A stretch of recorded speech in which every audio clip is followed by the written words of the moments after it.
So it's another beautiful spring day here in Colorado, and I'm with Stacy from Denver Water. Thank you for joining us. Absolutely. We wanted to come out here today because we know that Denver Water has been sending out some information of drought awareness or water restrictions. And what exactly is that?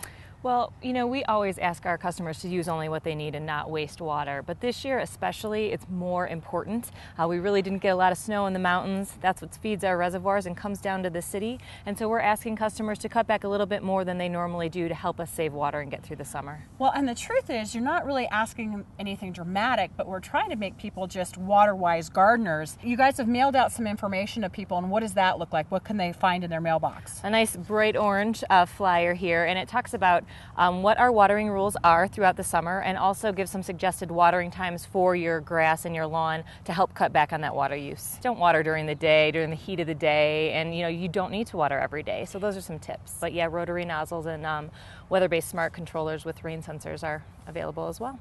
Well, I absolutely love these gardens. They are beautiful. And I think Keith is going to take a tour and check out all the beautiful plants they have here at Denver Water, which, by the way, consumers can come here and check out and walk through the gardens by themselves. Take a walk, jot down the names of the plants. It's a beautiful garden. Well, Stacy, thanks so much for joining us. I'm going to turn this over to Keith so he can explain to everyone about all the beautiful plants here at Denver Water. Great. I'm here today at the Denver Water Department Xeriscape demonstration garden right here in the middle of Denver. It's a densely populated area with a lot of industry around, as you can probably hear in the background. And you wouldn't know it by walking through this garden. What they've done, and this is one of the principles of Xeriscape, is to divide the area down into usage areas and into water use areas. Along the building here, they've got a raised bed. This is where they keep more of their dryland plants. This area gets drier. Down along the bottom, they're able to keep this lower area a little bit more moist so they can have their higher water use plants there. And I've also surrounded the area with low water use trees and shrubs, which helps screen industrial areas off to the sides. You can also mulch, as they've done here, using either river rock to create a dry riverbed over here, or they've used bark mulch in amongst their ground covers. Let's move on to another part of the garden where the plants are in full bloom, and you can see what kind of a powerful color statement you can make with Xeriscape plants. Now look at this color. This is not boring by any means, and this is just late spring. Can you imagine in the summertime it gets even better than this?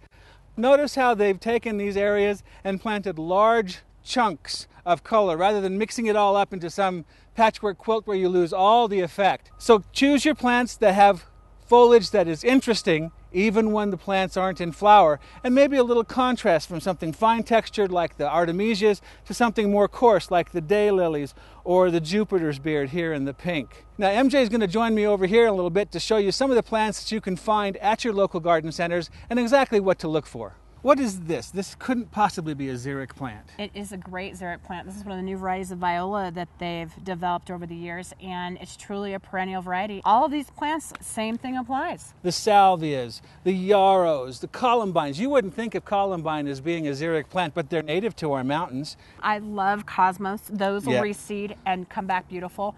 Petunias. Look at this new variety here of agastache. Now, what self-respecting hummingbird would resist that? I mean, that's just a fabulous plant. Well, and we posted on our website a nice list of annuals and perennials to choose from this year. So we've talked about all these wonderful ornamental plants you can put in, but what have we left out? Turf. Turf, exactly. So that's our next stop, talking about different types of turf you can plant in your yard to help save even more water. Howdy, I'm Chef Mick Rosacci from Tony's Markets. Today we're going to make a strawberry mascarpone pie, so hang around.